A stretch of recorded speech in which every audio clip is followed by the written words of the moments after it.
Cœur de patrimoine, Cédric Decoeur. Bonjour à toutes et à tous. Cette semaine, émission un petit peu spéciale de Cœur de patrimoine, puisque Cœur de patrimoine vous emmène dans les allées de Patrimonia, ce salon qui s'est tenu il y a quelques jours à Lyon, où se réunit l'ensemble de l'écosystème de la gestion de patrimoine, l'occasion de rencontrer des patrons de chambre, des assureurs vie, quelques fabricants de SCPI, bref, c'est un petit voyage que je vous propose dans les allées. C'est parti pour ce Cœur de patrimoine. Cœur de patrimoine, Cédric Decoeur. Et c'est Philippe Feuille qui nous accueille sur le stand de la compagnie des CGP. Bonjour Philippe. Bonjour.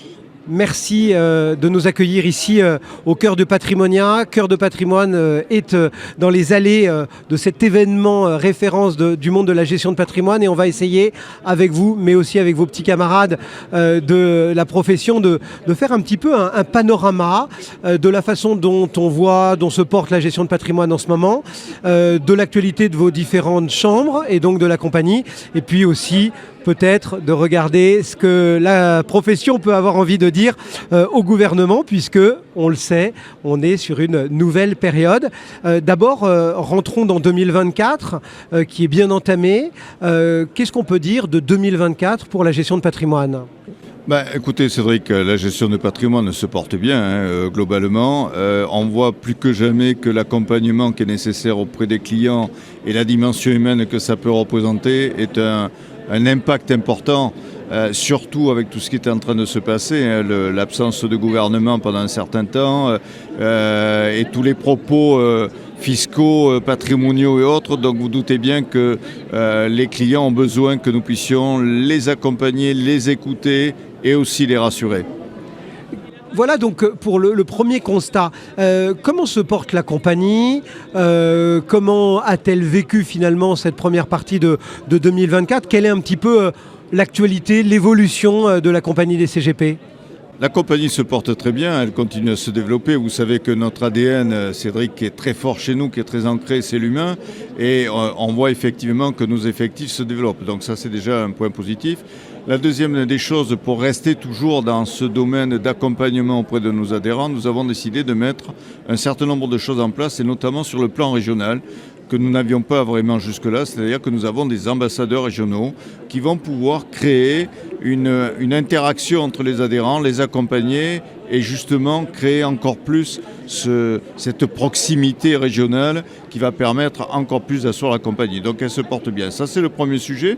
Le deuxième sujet, toujours pour essayer d'étoffer notre méthode de travail et garder cette dimension humaine, c'est de pouvoir les soulager aussi dans des démarches qui sont de plus en plus nombreuses, et vous le savez, et notamment les démarches que sont le FRACIF. Donc nous avons pris la décision cette année, pour ne pas que l'adhérent s'ennuie à remplir des tas de cases ou éprouve des difficultés, eh bien tout simplement de lui attribuer un service qui lui permettra de pouvoir remplir son FRACIF. Donc ça, c'est un sujet qui me paraît être important parce que tous les ans c'est récurrent, et là je pense que ça va soulager nos adhérents. Et enfin, le troisième sujet, nous avions notre société de formation qui était en plein essor, plein développement. Et nous avons quelqu'un donc qui a fait son master sur des modules. Et donc, hormis notre bibliothèque de formation, qui est quand même relativement importante, nous avons décidé que nous puissions constituer, à la demande des adhérents, des niches, des modules de formation sur leurs besoins, leurs attentes terrain.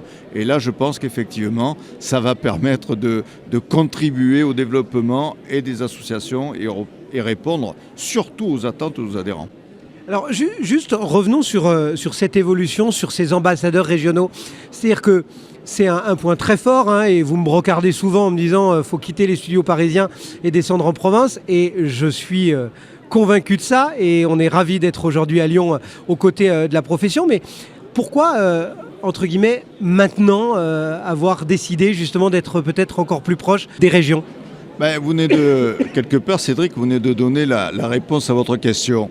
Ce qui me fait plaisir, effectivement, ça remonte déjà il y a quelques années où je vous disais ça serait bien que sur le plan régional, vous puissiez descendre. La preuve, et je suis ravi de vous accueillir sur notre stand de la compagnie CGP, cette démarche, elle est importante. Pourquoi ? Parce qu'il y a toujours ce décalage entre Paris et les autres villes, et je pense qu'effectivement, d'avoir des gens qui font le même métier, qui sont sur les mêmes villes, les mêmes départements, ça ne peut que créer des liens, renforcer la position des CIF, CGP et des courtiers, bien évidemment. Et vous savez que nous avons développé d'une manière importante sur les courtiers. Donc je pense qu'il y a des corrélations et des synergies qui vont faire la différence et stabiliser tout ça. Donc, grande évolution sur cette histoire des ambassadeurs régionaux. Juste, je le disais en préambule et vous l'avez repris également, on est en période politique très particulière. On a enfin un gouvernement. Est-ce qu'aujourd'hui, Philippe Feuille, il a un message à faire passer à ce gouvernement ? Écoutez, mon message sera toujours le même. C'est de venir sur le terrain, c'est de regarder, d'écouter les remontées du terrain, c'est-à-dire des gens qui travaillent toute l'année, qui développent, qui créent, de regarder les TPE, les PME et tout le travail qui est fait, puisque pour moi, je l'ai déjà dit, mais je me répète, c'est la plus grosse entreprise de France, et à partir de là, de ne pas essayer toujours de vouloir faire des gains fiscaux, successoraux, etc., parce que ça finirait par décourager tous ceux qui ont une manière d'être structurés, tant sur le plan patrimonial personnel que professionnel, et peut-être aussi d'essayer de voir comment on peut essayer de faire des économies budgétaires, parce que là, je crois qu'il y a un véritable sujet. Mais vous savez, quand et là c'est le chef d'entreprise qui parle, quand on investit son argent, on sait très bien qu'il faut faire très attention, et je pense que tout le monde serait inspiré d'en faire autant. Mais quand on entend parler de retour de l'ISF, quand on entend parler d'une éventuelle suppression de l'avantage sur la résidence principale, quand on entend parler de cette question du LNNP qui pourrait être modifié, etc. Enfin, c'est une forme d'instabilité qui revient. On pensait que c'était une maladie un peu oubliée en France, non ? Effectivement, vous avez raison, dans le sens où ça veut dire qu'une fois de plus, celui ou celle qui a su épargner, qui a su se priver parfois aussi, qui a mis en place toute une stratégie familiale, patrimoniale, etc., c'est donc ces gens-là qui doivent être pénalisés une fois de plus au détriment d'un système qui était un système où l'assistanat ne peut pas continuer à durer. Et l'autre chose, puisqu'on parle d'égalité, je pense qu'à un moment donné, on ne peut pas continuer non plus. Moi, je suis pour l'aide, je suis pour qu'on soutienne les personnes qui le méritent, mais à un moment donné, on sait très bien que ça devient un vice et qu'il faut en sortir. Et pour en sortir, il faut que tout le monde se remette au travail. Si on ne se remet pas au travail, forcément, ce sera toujours les mêmes qui seront pénalisés. Pénaliser quelqu'un qui s'est privé pour créer un crédit pour sa résidence principale et lui dire maintenant tu n'as plus d'avantage, je trouve ça quand même un petit peu dommage. Je prends cet exemple, mais on pourra en donner tant d'autres. Transmettre à ses enfants ou à sa famille, c'est quand même l'objectif premier. Il ne faut quand même pas oublier qu'au niveau européen, la France est le pays le plus fiscalement chargé. Donc il faut peut-être arrêter et regarder surtout les économies qui peuvent être faites. Merci beaucoup Philippe Feuille pour la compagnie des CGP. On retient cette évolution avec ces ambassadeurs régionaux, le cas particulier CIF que vous cajolez et puis bien évidemment cet accent mis sur la formation. À très bientôt. Merci Cédric, à très bientôt avec plaisir. Et Cœur de patrimoine se poursuit au cœur de Patrimonia et on va rencontrer d'autres patrons de syndicats, de chambres et quelques acteurs aussi de ce monde de la gestion de patrimoine. Cœur de patrimoine, Cédric Decoeur. Et Cœur de patrimoine poursuit son voyage au cœur de Patrimonia dans les allées et on est accueilli par David Charlet à l'Anacofi. Bonjour David. Bonjour. Merci de nous accorder quelques minutes. Patrimonia 2024, l'année est déjà quand même très bien entamée. Quel regard le patron de l'Anacofi jette sur cette année 2024 en termes de gestion de patrimoine, bien sûr? En termes de gestion de patrimoine, une année qui, sur les domaines de l'immobilier, rebondit pas vraiment. Donc c'est un vrai point d'attention. Les cabinets ont l'air de tenir. On a plutôt eu des arrêts de cabinets liés à 2023. C'est-à-dire qu'on a eu pas mal d'arrêts d'entreprises, mais on a toujours énormément d'entrants. Donc on va dire que ça semble être des années dures. Ce qu'on entend, c'est que les professionnels disent que c'est pas facile. Pour autant, les entreprises tournent. Pour autant, les entreprises qui sortent du jeu sont remplacées par des nouvelles entrantes. Donc ça fait un marché qui est en mutation avec une espèce d'attente, c'est-à-dire que les gens attendent de savoir ce qui va se passer après, pour plein de raisons, parce qu'il y a des textes en négociation à Bruxelles, parce que gouvernement, parce que plein de choses comme ça. Donc on a cette espèce d'ambiance-là. C'est pas les meilleures années de la gestion de patrimoine, c'est pas non plus les années catastrophes de la gestion de patrimoine. On le voit ici, on est à Patrimonia, il y a du monde, ça discute. On peut dire que certaines années, il n'y avait pas d'inquiétude. Là, on ne peut pas dire ça. Quand on discute, on sent bien qu'il y a un certain nombre d'inquiétudes et on n'a pas ça tous les ans, quand même. Mais on n'a pas de crise. Alors, l'idée de Patrimonia, c'est aussi de parler de cette gestion de patrimoine et de tous les acteurs. Et les différentes associations, syndicats, chambres, etc. font partie de ces acteurs, bien évidemment. 2024, l'actualité de l'Anacofi, les changements, les évolutions, à quoi ça ressemble ? Les évolutions, elles étaient en chantier déjà depuis quelques années. L'année dernière, on a fini la réorganisation de l'Anacofi. Donc là, on vit avec, on apprend à vivre avec. Les équipes prennent leur place. Les nouveaux présidents, on est à la 3e génération, si on peut dire ça, de dirigeants de l'Anacofi. Donc il y a comme actualité la prise en main. Est-ce que chacun a amené d'évolution dans le concept même qu'est l'association ? Une DG qui maintenant va être là depuis quasiment 2 ans, donc qui a posé ses marques aussi et ses jalons. On a des schémas qu'on réforme en termes d'animation de l'association. On a réformé tout le digital, ça c'était fini l'année dernière. Là, en termes d'animation des territoires, puisqu'en fait, on est certainement la moins parisienne de toutes les associations de la gestion de patrimoine, avec donc plus de 40 responsables de l'animation dans les territoires. Et on réforme les modèles tout en essayant toujours d'animer les territoires presque tous si possible.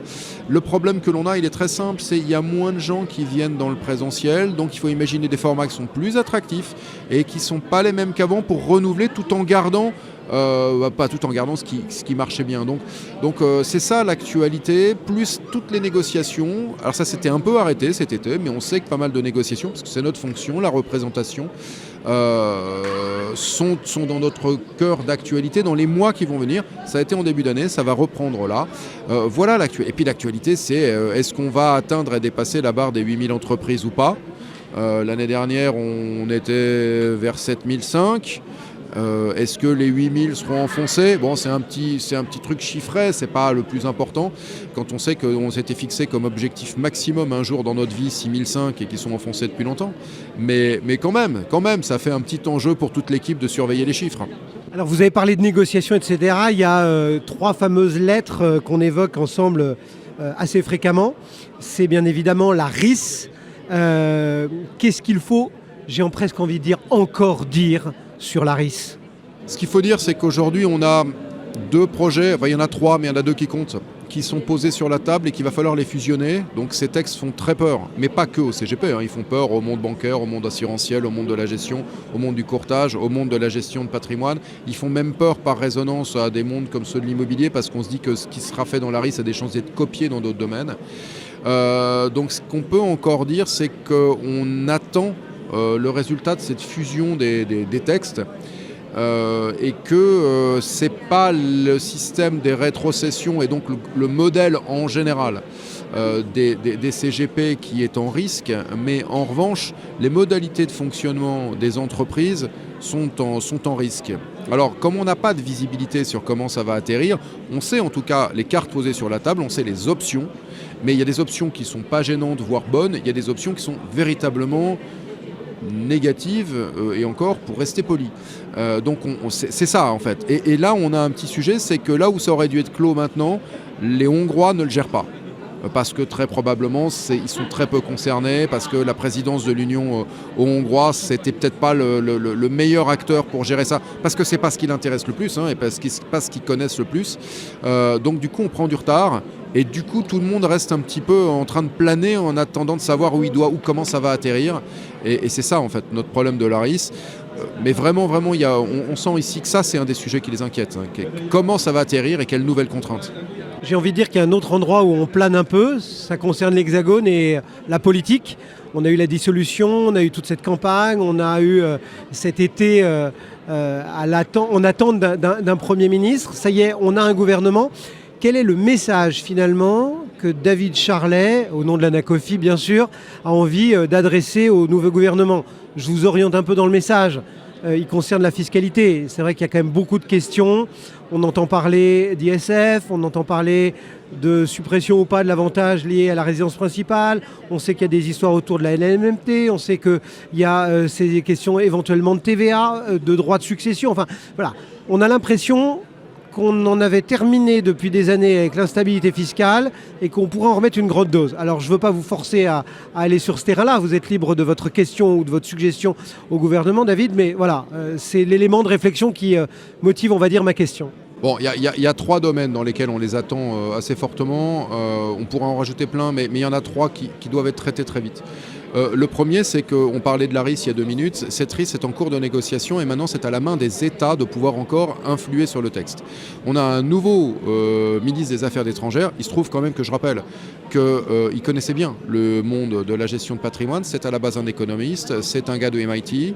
On se connaît depuis très longtemps parce qu'il est dans cet écosystème. Il faut qu'il comprenne les enjeux et que notre ministre des Affaires étrangères et de l'Europe tienne la position qui était la position française depuis un moment.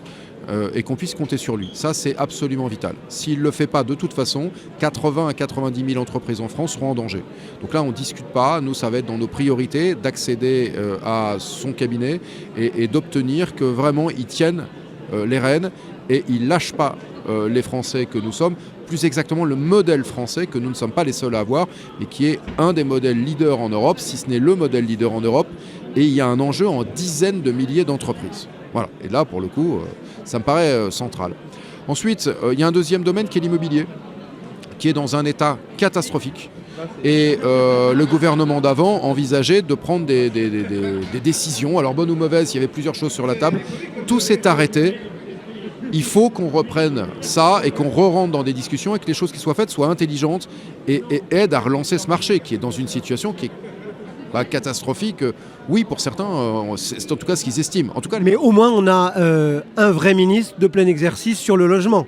Alors tout à fait, ça c'est la bonne nouvelle. Maintenant, faudra voir ce que signifie ministre de plein exercice avec un gouvernement qui n'a pas de majorité au Parlement et qui pourrait n'être que technique. Mais enfin, même s'il était que technique et qu'il reprenait certains des projets, que des discussions se réenclenchent sur la base de projets qui étaient sur la table avant l'été, oui, il se passera quelque chose et il faut qu'il se passe quelque chose. Troisième point, c'est la fiscalité.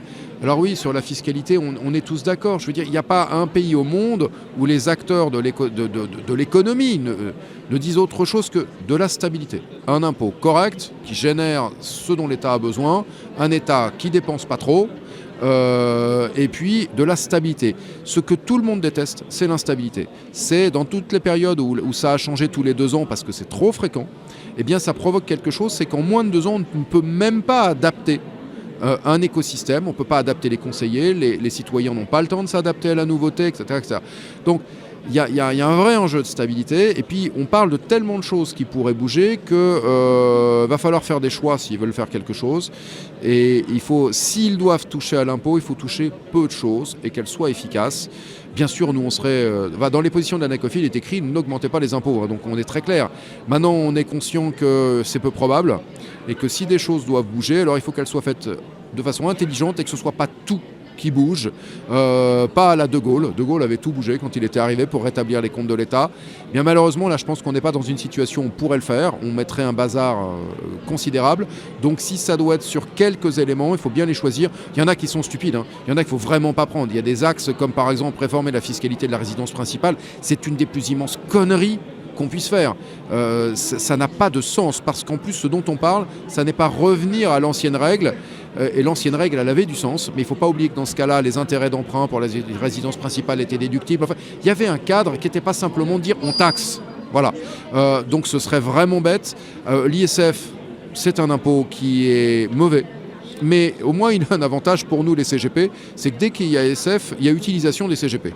Donc c'est le meilleur élément vendeur. C'est même, on nous offre un commercial pour tout l'univers des avocats, des CGP, des ce que vous voulez.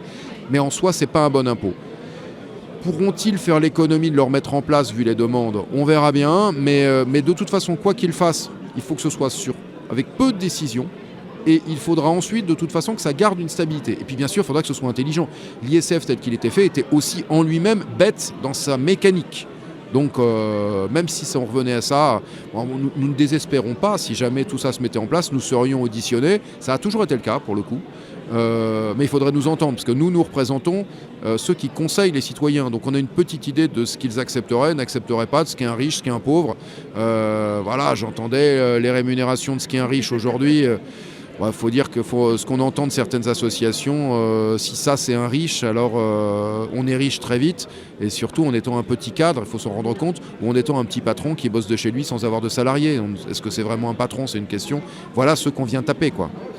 Merci beaucoup, David, d'avoir accepté cette invitation et ce franc-parler qu'on apprécie toujours très nettement sur Radio Patrimoine. Donc, Cœur de Patrimoine qui poursuit son petit voyage dans les allées de Patrimonia. Cœur de Patrimoine, Cédric Decoeur. Cœur de Patrimoine qui poursuit son petit voyage dans le monde de Patrimonia, et on est à présent sur le stand de Sogénial et on reçoit Jean-Marie Souclier. Bonjour. Bonjour Cédric. Merci de nous accorder quelques minutes dans ce grand moment de discussion, de rencontre qu'est Patrimonia. Déjà, peut-être un petit mot sur cette année 2024. Tout confondu, j'ai envie de dire. On va rentrer dans le détail après de l'actualité de Sogénial, de la SCPI, etc. Mais voilà, comment est-ce que vous sentez cette année 2024 qui commence à être déjà bien tassée? 2024, ça va être un peu l'année de la remise à plat des choses. On a eu l'année 2023 très compliquée, on a eu des grosses chutes sur tous les marchés, crise économique un petit peu, pas mal de crises de taux. Et c'est vrai que 2024, c'est l'année où on sent que les choses se stabilisent, elles s'apaisent et les choses repartent finalement sur cette fin d'année plutôt à la hausse en termes de collecte. On voit les taux d'intérêt qui baissent, les taux directeurs. Donc c'est plutôt une année qui a bien commencé, qui a l'air de bien se terminer aussi. Alors regardons maintenant ces fameuses SCPI, parce que c'est aussi quelque chose dont on parle beaucoup dans le monde patrimonial, dont on a beaucoup parlé, dont on a aussi déjà pas mal parlé ensemble. Il y a du mieux parce qu'on a l'impression que les nuages se sont dissipés, et puis même que dans l'ambiance globale de l'immobilier, ça va mieux. C'est le cas aussi du côté des SCPI ? C'est exactement ce que j'allais dire. Comme ça va mieux dans l'immobilier, ça va aussi mieux du côté des SCPI, puisque finalement l'enjeu, c'était de ramener les gens sur l'investissement immobilier. Donc le premier investissement, c'est évidemment la résidence principale, et on a des très bonnes nouvelles dans ce domaine-là. Ils se remettent également à investir en investissement, alors le Pinel va se terminer, en investissement locatif, et donc assez naturellement, ils reviennent sur le marché des SCPI aussi, et on voit les chiffres de trimestre en trimestre qui augmentent. Ça veut dire que tout ce sur quoi on a glosé finalement, les prix de part, le rendement, tout ça, ça y est, c'est de l'histoire ancienne. On va repartir sur un storytelling, pour parler en bon français, qui sera plus agréable sur les SCPI, sera important pour l'épargnant aussi. Alors je pense que c'est pas encore terminé. Il y a déjà eu des nouvelles baisses de taux de SCPI qui ont baissé leur taux de distribution, leur valeur, et donc monté leur taux de distribution d'ailleurs. Et il y en a d'autres qui vont être annoncés a priori. Mais globalement, ce qui est important, c'est de voir qu'il y a eu des expertises des patrimoines à des fréquences beaucoup plus élevées à la demande du régulateur, et que globalement sur le marché, les patrimoines tiennent plutôt bien, et il n'y a pas de baisse dans beaucoup de sociétés de gestion où c'est des baisses très minimes et donc pas de baisse de prix de part comme chez nous. Et puis on a un deuxième élément, c'est que finalement la SCPI c'est un produit de distribution, et la SCPI distribue. Parce que finalement nos locaux sont pleins, on a des locataires, ils payent les loyers, les gens viennent pour avoir des revenus et ils ont des revenus. Alors, on va rentrer un petit peu, parce que c'est aussi l'occasion Patrimonia de faire le point un petit peu sur les différents acteurs de ce monde patrimonial. Sogénial, qu'est-ce qu'on a envie de mettre en avant dans votre actualité ? Alors l'actualité de Sogénial à Patrimonia cette année, c'est le lancement du fonds Immo Remploi 1, qui est un fonds sous format Club Deal, donc accessible à partir de 100 000 euros, et qui est un fonds de remploi fiscal finalement éligible au dispositif 150 BTR. Et ça, on était connus nous beaucoup pour l'actualité, pour la gestion de SCPI, et c'est vrai qu'on gère historiquement des fonds professionnels, et on les met un peu plus en avant cette année. On ouvre plus cette collecte de façon moins confidentielle, et on propose aux épargnants finalement soit d'investir dans un fonds classique finalement qui va créer de la valeur par de la restructuration d'immeubles, des travaux, de l'optimisation locative, et aussi sur le co-living, parce que c'est une expertise qu'on a et qu'on développe beaucoup, ou alors de faire ça également en investissement classique, ou plutôt dans le cadre du remploi fiscal. Donc quand on a cédé une entreprise, on doit réinvestir les capitaux, on investit dans ce fonds-là, comme ça on remplit les obligations et on évite l'impôt de plus-value. Si on prend un peu de hauteur de vue, de longueur de vue, qu'est-ce qu'il y a dans le scope, entre guillemets, de Sogénial pour les mois, les années peut-être à venir? J'imagine qu'on ne pilote pas le nez dans le guidon quand on voit, comme on l'a dit, l'horizon se dégager un peu. Nous, notre fer de lance, ça restera toujours les fonds grand public. notre gamme SCPI et GFI aussi, puisqu'on fait du forestier. Et donc on s'appuie sur ces gammes, on les développe. On a nos 2 gros véhicules, nos navires un petit peu amiraux qui sont cœur de région et cœur d'Europe. On croit beaucoup dans notre jeune SCPI qu'on a lancé l'an dernier, qui est Cœur d'avenir, qui est une SCPI sur la jeunesse, 0-25 ans, qui va aller dans l'éducatif, dans tout ce qui va servir finalement aux enfants et aux adolescents et aux jeunes étudiants. Et puis on va appuyer évidemment la distribution et la gestion de nos fonds professionnels, puisque c'est aujourd'hui encore une grosse partie de nos encours. Donc voilà, on se développe sur ces différents sujets. On y croit beaucoup et on veut vraiment donner du sens à l'investissement. Je l'avais dit l'an dernier, c'est vrai que c'est important pour nous. La forêt, c'était une première façon d'investir autrement que dans des produits de pur rendement. Cœur d'avenir, c'était une façon d'être en fonds de partage. Donc nous, on donne une partie de nos frais de gestion de la SCPI. Les gens peuvent donner une partie de leurs dividendes s'ils le souhaitent. Et on aura d'autres projets. On a des grands projets dans ce domaine-là dans les prochaines semaines. Allez, dernière question un peu obligatoire, Jean-Marie Souclier, que je pose un petit peu à tout le monde. On a un nouveau gouvernement après un été passé à attendre, avec un ministre du logement. Est-ce que Jean-Marie Souclier, au nom de Sogénial, il a un message à adresser à ce nouveau gouvernement, à ce nouveau ministre ? Je vais revenir sur ce que je disais tout à l'heure. Finalement, je parlais de la confiance dans les SCPI. Je pense que les sociétés de gestion ont fait leur travail pour donner confiance, pour redonner confiance dans ce produit qui est un bon produit. Il faut que le gouvernement redonne confiance aux Français dans la finance, dans l'épargne, dans l'immobilier. On a un gouvernement avant qui n'aimait pas trop l'immobilier. Je pense qu'il faut se dire que c'est un très bon support de placement pour les retraites, pour tout le monde. Il faut que le gouvernement redonne confiance aux Français et dans l'immobilier particulièrement. Message passé. Merci beaucoup Jean-Marie Souclier de nous avoir accueillis et bon salon à Sogénial. Cœur de patrimoine, Cédric Decoeur. Cœur de patrimoine qui poursuit son petit voyage dans le monde de la gestion de patrimoine ici dans les allées de Patrimonia. Et on est accueilli sur le stand de la CNCGP par Julien Serraki. Bonjour Julien. Bonjour Cédric. Merci de nous accorder quelques minutes dans ce bouillonnement de Patrimonia. L'année 2024, c'est un peu la question obligée que je pose à tous vos petits camarades. On a déjà entendu Philippe Feuille et David Charlet. L'année est quand même déjà bien entamée. Vous l'avez vu comment cette année 2024 en termes de gestion de patrimoine ? L'année 2024, elle se porte bien, mais la question et la réponse auraient été la même en 2023, 2022, 2021, 2020, et aussi longtemps que je suis président de la Chambre. C'est-à-dire que l'industrie des conseils en gestion de patrimoine se développe de manière très importante. On le voit ici à Patrimonia, on m'a dit qu'il y avait 380 stands, c'est-à-dire qu'il y a 380 sociétés qui sont venues proposer leurs produits au conseil en gestion de patrimoine. S'il y a autant de sociétés qui sont là, c'est bien évidemment parce que le marché du conseil en gestion de patrimoine se développe de manière exponentielle. Sur les 2 dernières années, on a fait un baromètre là-dessus. Le chiffre d'affaires moyen d'un adhérent de la Chambre a augmenté de 25%. Donc rien que ce chiffre permet de comprendre que ce n'est pas lié à la conjoncture, le développement du marché de la gestion de patrimoine, c'est lié à un phénomène structurel parce qu'on apporte un service dont nos clients ont besoin.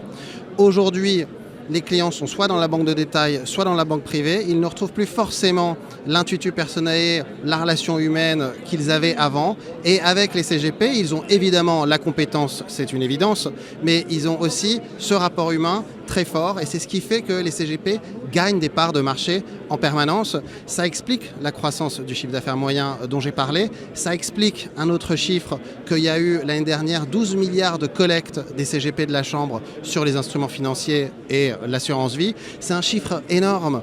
Avant, quand on parlait de collecte chez les CGP, on parlait en centaines de millions d'euros. Et c'était ça il y a 5, 6, 7 ans. Après, on a commencé à parler en milliards. Et là, vous voyez, on dépasse les 10 milliards. On est à 12 milliards. On commence à parler en dizaines de milliards. C'est absolument considérable. Donc, le marché se développe et il n'y a pas de concentration du marché. Il y a toujours plus de CGP qui entrent sur le marché.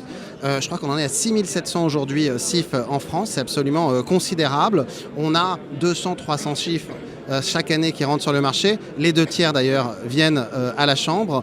Et on a donc cette force vive qui se développe sur le marché des CGP. Et en plus de ce nombre d'acteurs toujours de plus en plus important, on a un phénomène de consolidation, c'est-à-dire que les acteurs qui sont présents sur le marché deviennent de plus en plus importants. Aujourd'hui, on a nos champions CGP qui ont en encours des dizaines de milliards d'euros. Et ça, c'est un phénomène aussi nouveau, mais qui ne pose pas de problème par rapport à ceux qui arrivent sur le marché, parce qu'en fait, il y a de la place pour tout le monde. On vit les années 2020 à 2030, un âge d'or des CGP, où on va chercher des parts de marché sur les banques. Et ça, c'est un phénomène qui ne risque pas de s'arrêter. Donc l'année 2024 est très bonne et elle sera certainement moins bonne que l'année 2025, qui sera certainement moins bonne que l'année 2026, et ainsi de suite pendant encore des années, des années et des années. On rappelle pour ceux qui voudraient revoir cette étude que bien sûr vous étiez venu en parler dans Cœur de Patrimoine il y a quelques mois et qu'on peut retrouver assez facilement le podcast. L'actualité de la CNCGP sur cette année 2024, les évolutions, les changements, qu'est-ce que c'est ? On a un grand changement qui arrive une fois tous les 10 ans, qui se produit en ce moment même. On est en train de déménager. Au moment même où je vous parle, les cartons de la chambre rue de Longchamp sont en train d'être déménagés dans le 17e arrondissement, à côté du Parc Monceau, place du Général, 4 roues. On prend des bureaux 2 fois plus grands. Il y a 3 raisons à ça, en fait. C'est que déjà, on a doublé le nombre de permanents en 5 ans qui travaillent à la chambre et qui offrent des services à nos adhérents. Les juristes, par exemple, sont passés de 2 juristes à 5 juristes aujourd'hui. Ils reçoivent des milliers d'appels et des milliers d'emails de nos adhérents pour leur demander « Est-ce que j'ai le droit de commercialiser ce produit financier ? Comment je dois formaliser ma relation avec mes clients sur tel type d'investissement ?» Donc on a de plus en plus de permanents et donc on a besoin de bureaux de plus en plus grands. La deuxième raison, c'est que c'est aussi pour nous un coût de publicité, ces bureaux. C'est aussi de montrer que le marché se développe, que les CGP se développent, que l'industrie est aujourd'hui puissante en termes de solidité financière, et donc on a des beaux bureaux aussi pour montrer ça. Et enfin, la troisième raison, c'est qu'on s'est dit, mais 70% de nos adhérents sont en province. Et tous ces adhérents ont des clients qui sont également à Paris. Et quand ils viennent à Paris, c'est pas toujours facile pour eux de trouver des lieux où ils peuvent recevoir leurs clients. Et donc on a décidé, dans ces nouveaux bureaux, de mettre à disposition de nos adhérents des bureaux afin qu'ils puissent recevoir leurs clients dans les bureaux de la Chambre. Donc on veut vraiment qu'ils s'approprient ces nouveaux bureaux. Une forme de coworking à la Chambre. Bravo Cédric, c'est une forme de coworking à la Chambre. C'est pas que pour les permanents, c'est pas que de l'administratif ou du juridique, c'est aussi des bureaux qui vont devenir des bureaux commerciaux pour nos adhérents. Donc ça c'est l'actualité, la grosse actualité j'imagine, en carton de la CNCGP pour 2024. Qu'est-ce qu'il y a dans les cartons, tiens justement, quels sont les projets finalement 2025 de la Chambre ? En 2025, on a décidé de s'intéresser à l'intelligence artificielle. D'ailleurs, notre magazine qui sort aujourd'hui pour Patrimonia, qui s'appelle Repère, qui sort 2 fois par an, traite de l'intelligence artificielle. On est allé voir nos partenaires, compagnies d'assurance, sociétés de gestion et autres, et on leur demandait comment dans leur métier, eux, se servaient de l'intelligence artificielle et comment ils pouvaient mettre ces outils à disposition de nos adhérents. Et donc en 2025, on va sortir un guide pour traiter de la FinTech, mais de manière très concrète dans nos cabinets. Comment est-ce qu'on utilise l'intelligence artificielle ? Comment est-ce qu'on utilise ChatGPT ? Comment est-ce qu'on utilise Mistral AI ? C'est pas forcément évident pour tout le monde. C'est pas juste faire des prompts et poser des questions pour améliorer des textes. Il y a évidemment beaucoup plus que ça à faire. Et donc on est en train de sortir un guide sur lequel on est en train de travailler pour que nos adhérents puissent s'en emparer et puissent avoir des gains de productivité. Un petit peu sur le modèle de ce qu'avait fait Pascal Bossan ? Alors tout à fait, alors Pascal c'était sur le label ISR, c'était sur la finance durable, et donc on est en train de sortir comme ça plusieurs guides qui sont des outils pratiques pour nos adhérents afin vraiment d'augmenter la productivité de leur cabinet pour qu'ils puissent se détacher au maximum des tâches les plus redondantes, les plus administratives de nos métiers pour se concentrer sur ce qui fait la valeur ajoutée de notre métier, c'est-à-dire le conseil.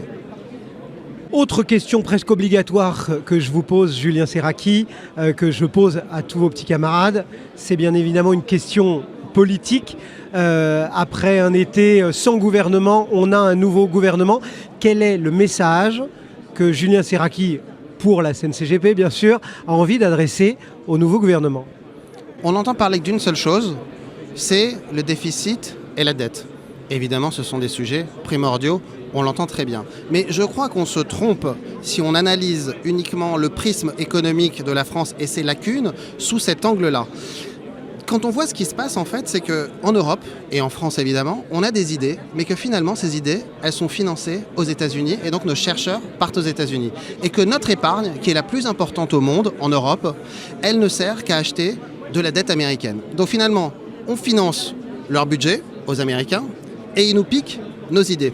Et donc la vraie question à se poser, mais ça c'est une question sur le moyen terme, sur le long terme, c'est-à-dire comment est-ce qu'on change la structure de notre épargne, comment on oriente notre épargne pour qu'elle finance notre dette, certes, mais surtout qu'elle finance nos idées. Et parce que ces idées, ça va être de la croissance économique derrière, et c'est ça, à mon avis, le sujet dont on parle très peu. On entend très peu nos nouveaux gouvernants parler de ça alors que le sujet, il est là. En France, on le sait, en assurance vie, c'est 2000 milliards d'euros. Sur ces 2000 milliards d'euros, vous avez du fonds euro et de la gestion obligataire qui pèse 70 ou 80%. Et puis le reste, finalement, qui est orienté vers l'épargne, mais d'une manière générale. Moi, je dis, mais pourquoi est-ce qu'il n'y aurait pas finalement un avantage fiscal à financer dans les contrats d'assurance vie de nos clients la finance des entreprises françaises et européennes pour diriger cette épargne gigantesque vers le financement des idées, donc le financement de l'innovation, donc la création d'entreprises, la création d'emplois, la création de richesses, qui va permettre derrière de financer notre système social à qui nous tenons tous. Merci beaucoup Julien. Julien Serraki, donc le président de la CNCGP, qui répondait à Cœur de patrimoine. À très bientôt. Cœur de patrimoine, Cédric Decoeur. La petite balade se poursuit dans les allées de Patrimonia et nous voilà maintenant sur le stand d'Oradea Avis, accueilli par son directeur général délégué Frédéric Coin. Bonjour. Bonjour Cédric. Merci de nous accorder ces quelques petites minutes. J'ai une petite question d'introduction que j'ai posée à tout le monde, histoire de prendre le pouls un petit peu de l'ambiance de ce salon, un petit peu 2024, qui est déjà bien tassé, comme on dirait. Comment est-ce que vous la voyez? Comment est-ce que vous l'avez vécu? Quels sont un petit peu les points les plus importants que vous retenez? Bon, 2024 a été une année tonique sur l'actualité économique, politique aussi en France, sur les marchés. Mais au final, c'est une année qui se déroule bien. Le marché, si on pense aux actions, finalement, ça se passe pas si mal. Et puis pour ce qui nous concerne, c'est une très belle année pour Oradea Avis. On va faire notre record de collecte brute sur cette année, tout particulièrement parce que on a eu et on a toujours de très belles offres sur le fonds euro, que ce soit le taux de base servi en fin d'année dernière, comme des offres de bonus sur versement, bonus sur encours.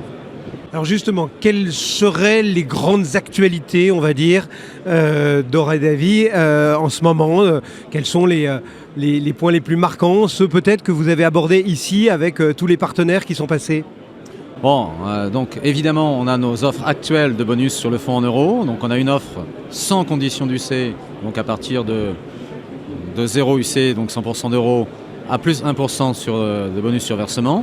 Et une offre pour les clients qui ont l'envie de mettre des UC, donc à partir de 50% d'UC, avec un bonus sur encours de 0,50, plus 0,50, et un bonus sur versement de plus 1,50. Donc c'est de très belles offres, très compétitives.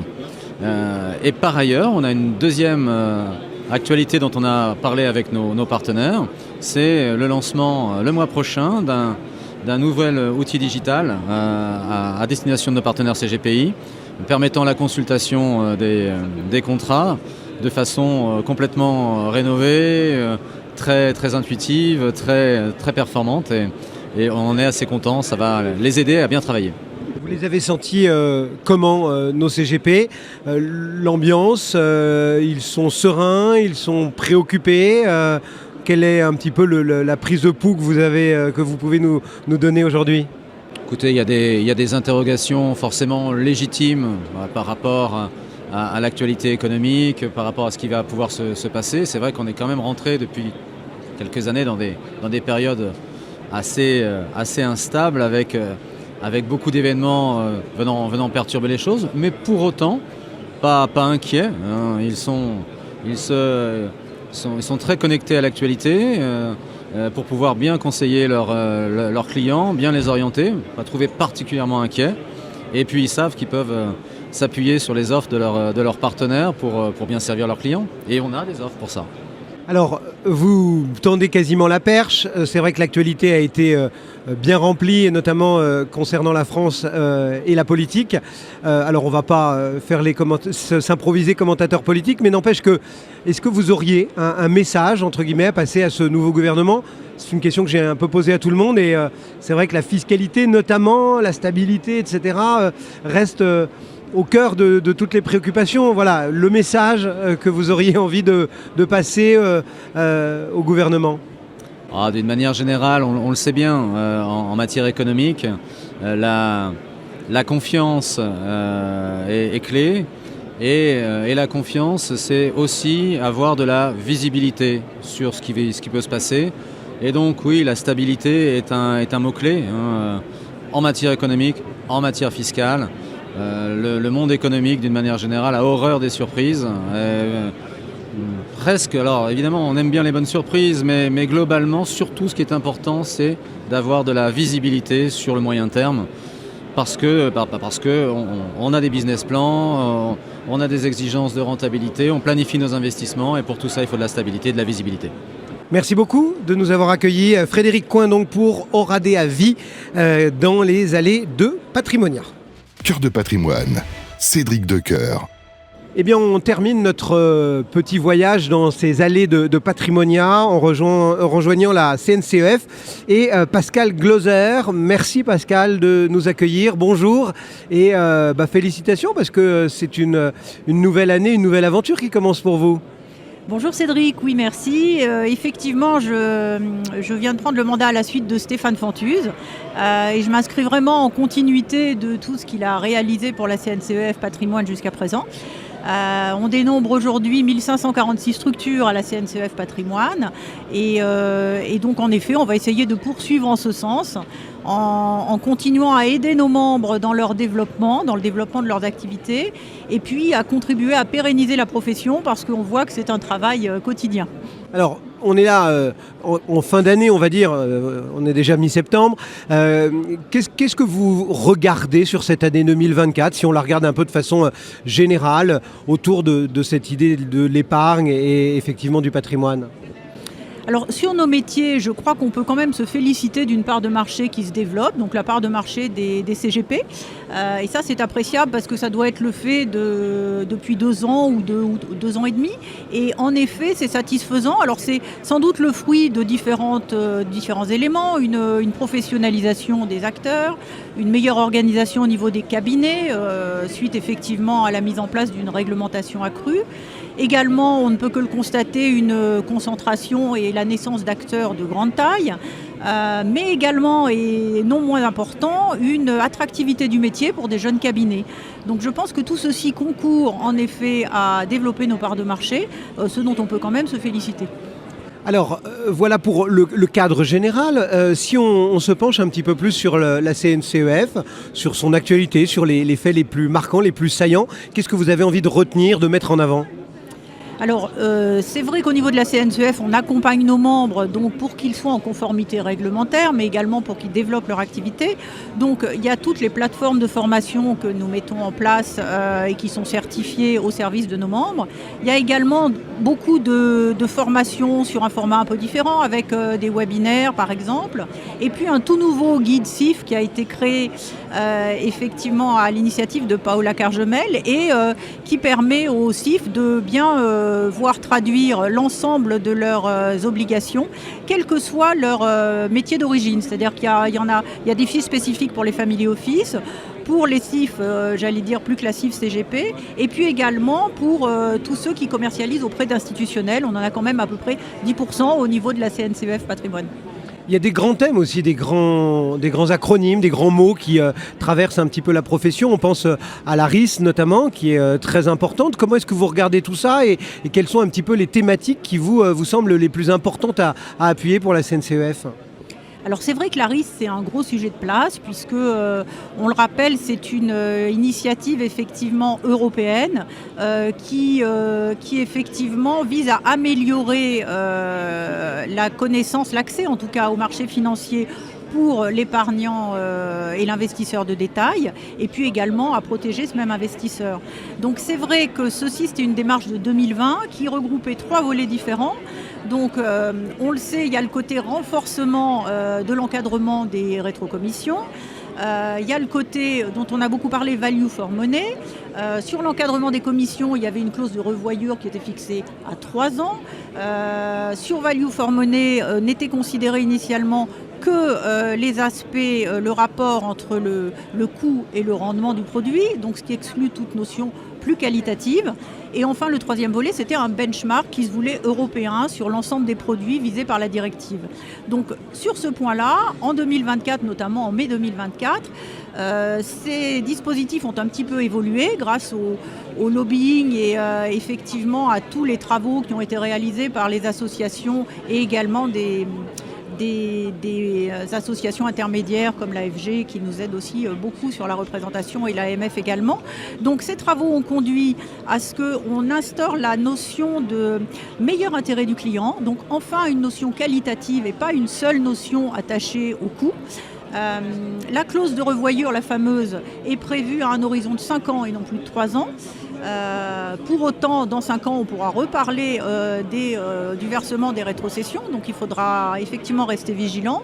Et puis le benchmark qui était prévu au niveau européen, finalement, va être mis au niveau national et sera supervisé par les autorités nationales, donc chez nous l'AMF et la CPR en fait. Un petit mot aussi peut-être de tout ce qui est durabilité, parce que ça compte pas mal dans beaucoup de préoccupations, y compris des épargnants. Il n'y a plus qu'une question d'offre maintenant. C'est une thématique que vous abordez particulièrement ? Alors oui, c'est vrai que les épargnants ont une appétence grandissante sur ces aspects de finances durables. Pour autant, ils le connaissent assez mal parce qu'il y a 37% qui ignorent par exemple l'existence même du label ISR. Donc c'est vrai qu'il y a beaucoup de pédagogie à faire. Dans ce contexte-là, on a une obligation de recueil des préférences durables de nos clients depuis le 1er janvier effectivement 2024. Donc ce qui nous conduit, comme on a des outils et des questionnaires assez élaborés, à des précisions qui sont assez détaillées. Le problème étant qu'aujourd'hui, l'écosystème n'est pas tout à fait prêt pour que nous puissions réaliser des allocations parfaitement adaptées à ces besoins très précis. Donc c'est vrai qu'on peut parler de superposition des labels, mais globalement d'une offre qui est encore une offre durable, encore trop peu lisible en fait. Juste pour terminer, c'est aussi ma petite question gimmick que j'ai posée un petit peu à tout le monde sur Patrimonia. On a terminé avec cette phase d'attente d'un gouvernement qui nous a tenus en haleine tout l'été. On a un gouvernement, ministre de l'économie, on a un ministre du logement. Qu'est-ce qu'on a envie de dire quand on préside entre guillemets à la CNCF Patrimoine, quel message on a envie d'adresser à ce gouvernement à cette période où on va fixer le cap, j'ai envie de dire. Oui, c'est vrai que c'est une étape importante. Alors avant tout, je pense qu'on aspire à une stabilité fiscale, qu'on a depuis seulement 7 ans aujourd'hui sur certaines distributions. Et c'est vrai qu'on aspire vraiment à ce que ceci soit respecté, puisqu'on le sait, on a des taux de prélèvement qui sont extrêmement forts en France. Donc c'est vrai qu'on milite pour que ce soit fait avec intelligence et effectivement de sorte à ce que tout soit réellement étudié pour ne pas pénaliser ni l'épargnant globalement, ni engendrer une fuite des capitaux à l'étranger. Merci beaucoup Pascal Gloser donc pour la CNCF. Bonne fin de salon. Merci Cédric. Voilà pour ce petit voyage de Cœur de Patrimoine au cœur de cette convention Patrimonia. Et on se retrouve bien évidemment mercredi prochain pour Cœur de Patrimoine. Très bonne semaine.